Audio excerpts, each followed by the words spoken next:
Hello বন্ধুরা, আশা করি সকলে ভালো আছেন। আজকে শসা আর ডিম দিয়ে একটা অভিনব ব্রেকফাস্ট নিয়ে এসে হাজির হয়েছি। আপনারা শেষ পর্যন্ত ভিডিওটা দেখুন, আশা করি আপনাদের খুবই ভালো লাগবে। একেবারে নতুন ধরনের রেসিপি। চলুন তাহলে রান্নাটা শুরু করা যাক। আমি একটা আলু নিয়ে নিয়েছি, আলুটাকে ধুয়ে পরিষ্কার করে নিয়েছি। তবে আলু খোসাগুলো কেটে বাদ দিয়ে দিলাম। আলুটাকে আমি একটা গ্রেটারের সাহায্যে গ্রেট করে নিচ্ছি। আলুটা গ্রেট করা হয়ে গেছে। আলুর ভিতরে প্রচুর স্টার্চ থাকে, আর গ্রেট করার পরে জল দিয়ে ভালো করে আলুর কুচিগুলোকে ধুয়ে নেব। 2-3 বার জলটাকে ভালো করে চেঞ্জ করে নিয়েছি, চেঞ্জ করে করে ধুয়ে নিয়েছি। তারপরে আবারও জল ঢেলে দিয়েছি। দেখুন জলটা এখন কিন্তু বেশ পরিষ্কার। জলে ভিজিয়ে রাখবো। 2খানা শসা নিয়ে নিয়েছি। শসার ওপরের অংশ নিচের অংশটা কেটে বাদ দিয়ে দিলাম। শসাটা বেশ কচি, সেই জন্য শসার আমি খোসা ছাড়ালাম না। এই শসা দুটোকেও আমি গ্রেট করে নিচ্ছি। বন্ধুরা, রেসিপিটা ভীষণই হেলদি আর টেস্টিও বটে। আমার গ্রেট করা হয়ে গেছে শসাটা। তারপরে আমি শসাটাকে একটা প্লেটের ভেতর তুলে রাখছি। আমি একটা গাজর নিয়ে নিয়েছি, ছোটো সাইজের গাজর নিয়েছি। এবারে গাজরের ওপরের অংশ আর নিচের অংশটা কেটে বাদ দিয়ে দিলাম। গাজরটাকেও আমি একইভাবে গ্রেট করে নেব। আমি কিন্তু সমস্ত সবজি আগে থেকে ভালো করে পরিষ্কার করে ধুয়ে নিয়েছি। যে কোনো সবজি কাটার আগে আপনারা খুব ভালো করে জল দিয়ে ধুয়ে নেবেন। আমার গাজরটা গ্রেট করা হয়ে গেছে, আমি এটা সরিয়ে রাখছি। একখানা পেঁয়াজ নিয়ে নিয়েছি। পেঁয়াজের ওপরের অংশ নিচের অংশটা কেটে বাদ দিয়ে দিলাম, সাদা যে অংশটা থাকে। তারপরে পেঁয়াজটাকে আমি কুচি কুচি করে কেটে নিচ্ছি। কিছুটা ধনেপাতা নিয়ে নিয়েছি, ধনেপাতাটাকেও আমি কুচি কুচি করে কেটে নিচ্ছি।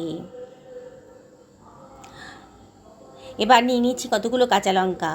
কাঁচা লঙ্কাটাকেও আমি বোটা ছাড়িয়ে ফেলে দিয়েছি আর কুচি কুচি করে কেটে নিয়েছি। আলুটা অনেকক্ষণ জলে ভেজানো আছে। এবার আলুর কুচিগুলোকে আমি হাত দিয়ে চিপে চিপে জল থেকে তুলে অন্য একটা পাত্রের ভেতর রেখে দিচ্ছি। এবার শশা কুচিগুলোকেও আমি হাত দিয়ে চিপে চিপে রসটা বার করে ওই পাত্রের ভেতর রেখে দিচ্ছি। শশার রসটা কিন্তু আমি ফেলে দেবো না, এটা খুবই উপকারী, এটা আমি খেয়ে নেব। গাজরেরও রসটা আমি চিপে বার করে দিয়েছি। এবারে এর ভেতর দিয়ে দিচ্ছি পেঁয়াজ কুচি, আর দিয়ে দিলাম ধনেপাতা কুচিটা। কাঁচা লঙ্কা কুচিটাও এর ভেতরে দিয়ে দিলাম। হাতে ডলে খানিকটা জোয়ানও দিয়ে দিয়েছি, 1 টেবিল চামচ মতো। 1/2 টেবিল চামচ মতো গোটা জিরেও দিলাম, আর সামান্য একটু হলুদের গুঁড়ো, লঙ্কার গুঁড়ো, গোলমরিচের গুঁড়োও দিয়ে দিলাম, আর দিয়ে দিলাম 1/2 টেবিল চামচ মতো লবণ। 2খানা ডিম ফাটিয়ে এর ভেতরে আমি দিয়ে দিচ্ছি। বন্ধুরা, বুঝতেই পারছেন কতটা পুষ্টিকর রেসিপি আজকে তৈরি হতে চলেছে। এবার সব কিছু আমি ভালো করে মিশিয়ে নেব। খুব ভালো করে মিশিয়ে নিতে হবে। বন্ধুরা, রেসিপিটা কিন্তু খুবই সোজা, আর একবার যে দেখবে সেই কিন্তু এটা বানিয়ে ফেলতে পারবে। এবার আমি এর ভেতর দিয়ে দিচ্ছি 2 টেবিল চামচ মতো ব্রেড ক্রাম্বস। একটু জলো জলো ভাব আছে, ব্রেড ক্রাম্বসটা দিলে ভেতরে জলো ভাবটা কেটে যাবে। এবারে আমি দিয়ে দিচ্ছি 1 টেবিল চামচ মতো তেল। ভেতরটা খুব সফট হবে তাহলে তেলটা দিলে পরে। আবারও সব কিছু ভালো করে মিশিয়ে নিচ্ছি। বন্ধুরা, বাচ্চারা তো সবজি খেতে চায় না। আপনারা যদি এইভাবে বানিয়ে দেন তাহলে সমস্ত বাচ্চাই কিন্তু এগুলো খুব ভালো মুখ করে খেয়ে নেবে, খুব পছন্দ করবে। বাড়ির বড় থেকে ছোট সবাই কিন্তু খুব পছন্দ করে এটা খাবে। এখন বেশ নরম লাগছিল বলে আমি 1 টেবিল চামচ মতো বেসনের ভেতর দিয়ে দিলাম। আপনাদের যদি প্রয়োজন মনে হয় তাহলে দেবেন, নাহলে বেসনটা অ্যাভয়েড করে দেবেন। আবারও সব কিছু ভালো করে মিশিয়ে নিচ্ছি। দেখছেন তো কতটা পুষ্টিকর হেলদি খাবার আজকে তৈরি হতে চলেছে। দেখুন এবার সব ঠিক আছে। এবার আমি হাত দিয়ে আরেকটু মেখে নিচ্ছি, নিয়ে হাতের মধ্যে একটু দলা পাকিয়ে নিলাম। দেখুন এইভাবে চ্যাপটা চ্যাপটাই করুন কি গোল করুন, যেমন খুশি শেপ করুন, এইভাবে ভেজে নেব। আমি একটা ফ্রাই প্যান গরম করতে দিয়ে দিয়েছি। এর ভেতর দিয়ে দিলাম 2 টেবিল চামচ মতো সাদা তেল। আচ্ছা, সাদা তেলেই রান্নাটা করছি। এবারে আমি চ্যাপটা চ্যাপটা করে পকোড়াগুলো ফ্রাই করে নেব। আমি এখানে শ্যালো ফ্রাই করছি, আপনারা ইচ্ছা করলে কিন্তু ডিপ ফ্রাই করতে পারেন। তবে অয়েল তো বেশি খাওয়া ভালো না প্রতিদিন। এটা কিন্তু প্রতিদিনের ব্রেকফাস্ট হতে পারে আপনাদের। এবারে দেখুন খুব বেশি দেব না, অল্প অল্প করেই ভেজে নেব।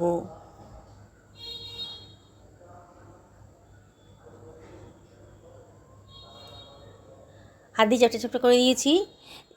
সঙ্গে সঙ্গে নাড়বেন না, খানিকক্ষণ বাদে এটাকে বুঝতেই পারবেন যে নিচটা একটুখানি শক্ত হয়ে গেছে যখন, তখন চামচ দিয়ে এটাকে ওলট পালট করে দিতে হবে। বুঝতেই পারছেন যে এখন অনেকটাই নরম আছে, তাই সাবধানে এটা উল্টাতে হবে, ভেঙে না যায়।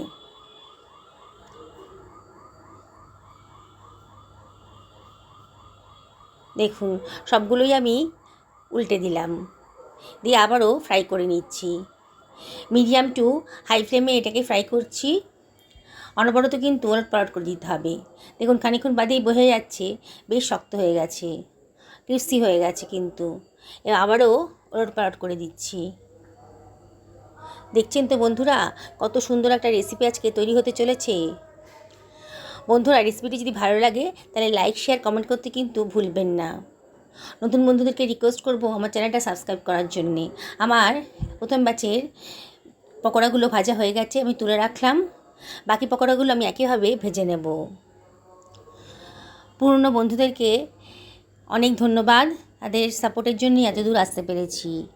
তাই আপনাদেরকে রিকোয়েস্ট করব, রেসিপিটা যদি ভালো লাগে তাহলে লাইক করবেন, শেয়ার করবেন, আর অবশ্যই কমেন্ট করে জানাবেন যে কেমন লাগছে আপনাদের আমার এই রেসিপিগুলো।